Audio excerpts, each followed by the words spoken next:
딸 도시락 뺏어 먹는 남편. 오늘 저희 작은 애가 학교에서 소풍을 간다고 도시락이랑 이것저것 준비하라 해서 꼭두 새벽에 일어나 김밥 말고 아이 먹고 싶다 했던 거 준비하고 있었어요. 김밥은 식구들 먹게 넉넉히 싸놨고 베이컨 떡말이 먹고 싶다 해서 그거 해놓고 유부초밥도 해서 접시에 뒀어요. 큰아이도 등교 준비하면서 먹더라고요. 작은아이 소풍이니까 도시락은 싸서 놓고 마지막으로 과일 씻으려고 냉장고를 열었는데 남편이 일어나서 오더니 아이 도시락에 있는 걸 먹길래 그거 말고 접시에 있는 거 먹어. 썰어놨잖아 했어요. 그랬더니 이게 더 맛있어 보인다고 계속 먹는 거예요. 다시 썰면 되긴 하지만 아빠라는 사람이 저도 출근하려면 빨리 해야 하는데 또 일을 만들잖아요. 베이컨 떡말이도 큰애가 먹고 2개 정도 남았는데 아니 애 도시락에 있는 걸 먹는 겁니다. 접시에 2개, 도시락에 3개, 결국 남은 5개 가져갔어요. 유부초밥도 먹길래 뺏었더니 치사하다길래 그럼 내가 당신 건 도시락에 따로 싸줄 테니 회사 가서 먹으라니까 그건 또 싫다고 집에서 왔다 갔다 하면서 먹는 게 더 맛있대요. 초딩인가요? 그러더니 아 배부르다 하더니 씻고 출근하더군요. 작은아이는 내 건 이게 다야? 하며 울상으로 학교 갔고요. 베이컨 떡말이도 제가 넉넉히 했어요. 근데 그걸 몇 개씩 집어먹더군요. 그지도 아니고 아침밥 회사에서 나와서 원래 집에서 먹고 가지도 않으면서 쌩얼이랑 화장한 얼굴이 너무 다른 여친. 여친이랑 여행 와서 오늘 새벽에 처음 쌩얼 보고 여친 아까 잠들었는데 마음이 자꾸 심란하고 잠도 안 오고 멘붕입니다. 여친이 300일 넘게 사귀는 동안 쌩얼도 안 보여주고 늘 완벽하게 나오고 해서 약속 시간에도 많이 늦었었어요. 자기도 진짜 쌩얼 다른 거 인정한다면서 미안하다고 남자친구한테 처음 보여준다고. 너무 기쁜 마음으로 여친 쌩얼 봤다가 일단 여친 얼굴이 이때까지 하얀 줄 알았는데 황토색이었음. 거기서 좀 충격 먹고 무엇보다 사람이 외모가 눈 하나로 많이 달라지잖아요. 여친 눈이 진짜 심하게 바뀜. 쌍꺼풀 수술하기 전 후 같았음. 분명 눈이 매력있고 태연 눈 닮았고 컸는데 화장 지우니까 사회불만 가득한 자꾸 째려보는 누님. 진짜 얼굴 따지는 마음이 아니라 눈이 달라서 진짜 딴 사람 같다니까요. 저도 제가 왜 이런지 모르겠어요. 그래도 막상 보여줬을 때는 침착하게 반응했고 여친도 그리 기분 나빠하지 않았음. 아침에 화장할 때 구경시켜달라 했음. 근데 내 옆에서 눈 감고 자고 있는데도 딴 사람 같음. 나 어떡함. 느낌이 그래. 길거리에서 여친이 쌩얼로 지나치면 못 알아봤을 것 같음. 조언 좀 부탁해요. 결혼식이 중요하지 않은 듯한 예비신랑. 엄청 긴 장기 연애를 하다 이 사람이랑 너무 안 맞다고 생각하여 헤어졌었어요. 한동안 후회와 갈망의 길에 서 있던 저를 사랑으로 보듬어준 남자친구와 사귄 지 1년 반 만에 프로포즈를 받았습니다. 장기 연애 내내 이 남자랑은 결혼하고 싶은 마음이 없었는데 헤어진 후에 만난 이 사람은 평생을 이 사람과 살고 싶다는 마음이 들었습니다. 그렇게 프로포즈를 받고 식날짜를 잡고 웨딩홀과 드레스샵까지 알아봤습니다. 근데 지금 남자친구는 제가 뭘 골라도 좋다, 너가 좋은 대로 하라고 하며 웃으면서 저에게 선택권을 주었습니다. 저는 결혼식을 인생에 단 한 번 동반자와 제일 찬란한 순간을 걷는 첫 발걸음이라 생각하여 부부 모두가 빛나는 결혼식이 되어야 한다고 생각하는데 남자친구의 선택이 없으니 이걸 정말 좋아할까? 이 결혼식이 남자친구한테도 정말 뜻깊을까 계속 생각됩니다. 남성분들, 여러분들은 결혼식에 대해서 어떻게 생각하시나요? 기혼이 알려주는 결혼 생활이 힘든 이유.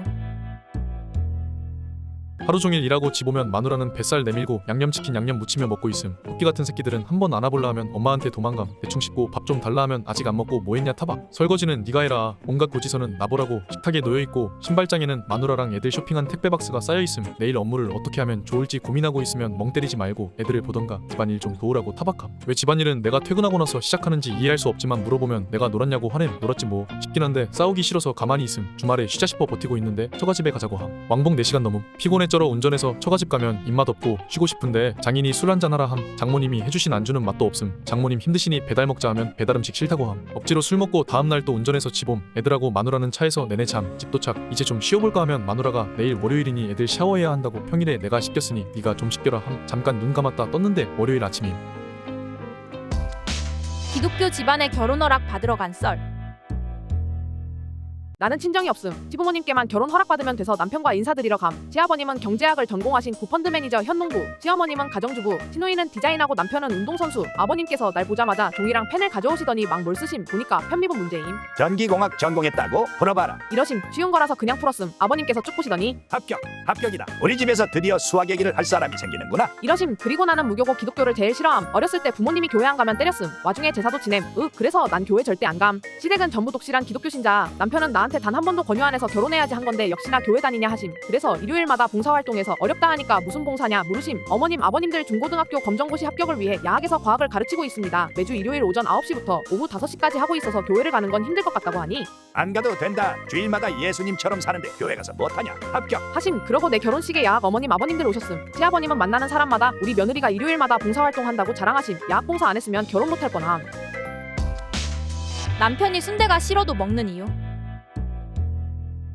나는 순대를 싫어한다. 하지만 우리 와이프는 순대에 환장한다. 거의 순대에 미쳐 산다. 어느 정도냐면 일주일에 5끼는 순대가 들어간 음식을 먹는다. 토요일 늦게 일어나면 순대국밥, 저녁은 수제 오징어 순대, 아니면 장모님 댁 고사리 피순대볶음. 집 반찬엔 항상 파기름으로 볶아낸 순대볶음, 남은 내장을 볶은 내장볶음, 짜장순대, 불닭순대, 새해기념 떡국에도 순대가 들어갔고 동지 때도 팥죽 반찬으로 김치랑 순대를 먹었다. 이러다 보니 만두나 갈비탕에 들어간 당면만 봐도 몸서리친다. 입에서 터지는 식감인 비엔나조차 나에겐 순대를 연상시킨다. 단골로 배달시키는 분식집은 이제 요청사항을 적지 않아도 간과 허파를 가득 넣어준다. 퇴근길 분식집 아주머니는 이제 내가 탈모약을 먹는다는 것도 알고 있다. 아내한테 싫다고 하면 안 되냐고? 우리 와이프는 입이 짧다. 밥도 많이 먹어야 3숟갈. 신년 약속으로 올해부터 5숟갈 먹는다. 연애 때도 항상 저체중이었고 등에 갈비뼈가 다 보였다. 그런데 순대국밥은 국물까지 다 먹는다. 그래서 나도 좋아하는 척하고 같이 먹으니 신나서 더 먹더라. 작년 여름 겨우 헌혈이 될 만큼 체중이 올라서 와이프 첫 헌혈도 해봤다. 와이프 인증샷 보고 그때 사실 기뻐서 퇴근길 살짝 울다가 들어갔다. 순대가 그렇게 좋냐고 물으면 입에 한가득 넣은 채 배씨 웃는다. 나는 순대를 싫어한다. 그래도 매일 같이 먹는다. 아이랑 마트 갔다가 오열한 엄마. 말 안 듣는 4살 남자아이 키우는 엄마입니다. 남편이 아파서 혼자 아이를 데리고 마트를 갔습니다. 물건 고르랴 아이 통제하랴 땀 흘리는 와중 아이가 옆에 있던 웬 아가씨의 손을 잡았습니다. 순간 놀라서 아이를 바로 끌어다 다른 사람 만지는 건 실례야 하며 아이에게 소리를 질렀는데요. 순간 어려 보이는 20대 아가씨가 괜찮아요. 활짝 웃는 거예요. 그리고 아이를 향해서 누나 이쁜 건 알아가지고. 농담도 건네주었어요. 그래도 죄송합니다. 아이 교육 더 시킬게요. 연신 사과했는데 핸드백을 뒤져서 포켓몬 스티커를 아이에게 한 장 주네요. 그러며 덧붙이는 말. 이건 엄마 힘들게 하지 말라고 주는 거야. 오늘은 스티커 줬으니까 엄마 말 잘 들어야 돼. 약속. 뭐라도 드리고 싶었는데 한사코 사양하며 떠난 젊은 아가씨였어요. 기분 나쁘다고 뭐라 할 수도 있었을 텐데 이해해준 데다 따뜻한 말에 스티커까지 주니 정말 너무 고맙고 장보고 울컥 눈물이 나더라고요. 아픈 남편 케어하랴 아이 보랴 며칠 지쳐 있었나봐요. 그 친절 하나에 지친 마음이 풀리며 주차장 차 안에서 주책맞게 펑펑 울었어요. 나도 앞으로 누군가를 더 배려하는 사람이 되어야겠다 생각해봅니다. 세상엔 일이 좋은 사람도 있다는 걸 알려보려 글 써봅니다. 이상한 요즘 신입사원. 이번에 우리 회사에 신입 들어왔는데 우리 회사가 좀 프리한 편이긴 한데 너무한 것 같음. 이 사람이 특이한 건지 대부분 그런 건지 판단이 안 서네. 예를 들어줄게. 식당 갔는데 아무것도 안 하고 가만히 있음. 보통 가족들이랑 밥 먹으러 가도 식기 세팅은 자식들이 하지 않아? 신입 왔다고 같이 점심 먹으러 가자 해서 갔는데 아무것도 안 하고 가만히 있더라고. 잘 먹었습니다. 인사도 안 하고. 출근 첫날 추리닝 입고 출근. 우리 회사 어차피 근무복으로 갈아입어서 상관없긴 한데 첫날에 추리닝은 좀 아니지 않나? 윗분들 첫 만남인데 그래도 깔끔하겐 입어야지 추리닝이라니. 업무 공부 안 하고 폰 보고 있음. 신입은 보통 처음에 적응 기간이라고 일 안 주고 업무 매뉴얼 보라고 하거나 하는데 좀 보다가 졸더니 유튜브 보고 있음. 선배들 들어와도 인사 안 함. 우리 회사가 사람이 많긴 한데 그래도 유니폼 입은 사람 사무실 들어오면 다 인사하지 않냐? 그냥 쓱 쳐다보고 말더라고. 개인사 못 물어보게 함. 신입 오면 보통 할 말 없으니까 몇 살이냐 어디 사냐 애인 있냐 같은 거 물어보잖아. 나이 많은 분들이 젊은 직원이랑 대화할 소재가 저런 것뿐인데 개인적인 질문은 하지 말라고 하더라고. 어이없던데 20대 후반 나이엔 저런 게 당연한 거야? 제3분할 다시 하고 싶은 이혼녀. 이혼한 지 2년 됐는데요. 결혼 당시 신혼집으로 얻었던 아파트를 이혼하면서 남편이 가져갔어요. 근데 최근에 남편이 가져간 신혼집 아파트 시세를 보니까 2억 조금 넘던 아파트가 4억이 되어 있네요. 그걸 알고 난 후로 왠지 받아야 할 돈을 못 받은 것처럼 억울해서 가슴이 답답합니다. 이혼할 때 물어보니 결혼 기간이 짧고 전 남편이 전 남편 돈으로 해왔던 집은 저랑 아무 상관없다고 했는데 지금 2억이 올랐으면 이야기가 달라지는 거 아닌가요? 그 집에서 나오면서 혼수로 해갔던 가전제품이며 기구들 대신 돈으로 받고 나온 게 전부이고 결혼했다 이혼하면 손해를 보는 건 여자 쪽인데 뭔가 잘못된 것 같아서요. 이혼 당시 2억이었던 집을 제가 권리가 없어 재산분할은 못했지만 2억이 더 오른 시점에선 남편이 벌어서 샀을 때보다 2억이 올랐으니 저에게도 권리가 있는 거 아닌가요? 부동산에 물어보니 앞으로 더 오를 거라고 하는데 더 오를 금액은 양보할 테니 지금 오른 2억에서라도 재산분할을 할 수 있을지 궁금합니다. 일본에서 김치로 이짐에 당한 썰. 일본 사람들 이지매면서 이지매 아닌 척하는 게 이지매랄까. 겁나 못 먹을 정도로 처치곤란한 음식 같은 거 많이 주면서 괴롭히는 경우 있었음. 뭐라고 하면 우리 호의인데 이럼. 근데 이건 나 같은 한국인한테 안 통했음. 일본에서 가난했던 시절 회사 동아리에서 사이 나빴던 일본 애들 그룹 있었는데 어느 날인가 커다란 김치 한 박스 주더라. 내가 원래 김치를 잘 안 먹음. 김치볶음, 김치찌개 이런 거 아니면 쳐다도 안 봄. 그거 알면서도 웃으면서 그래도 한국인인데 김치 많이 먹어. 고향 생각 날 거 아니야. 이러는데 이건 호의가 아니라는 걸 눈치챘지. 그런데 난 이걸 일본 사는 요리사 한국 친구한테 나눠줬는데 한국 애들 모이니까 김치를 비롯해 김치찜, 김치찌개가 나흘 만에 거덜남. 나중에 걔네들한테 잘 먹었다고 다 먹었다 하니까 걔네들 반응이 나중에 2박스로 줄 수 있냐 하니까 그 후로 얘네들이 김치는 역효과였다 생각했는지 마늘도 3박스 줬는데 내가 마늘 좋아해서 친구들도 나눠주고 삼겹살 구워 먹으면서 이틀 만에 다 먹음. 또 잘 먹었다고 하니까 그 이후로 안 주더라. 무료 식량 공급처였는데. 자식한테 돈 없다고 하면 안 되는 이유.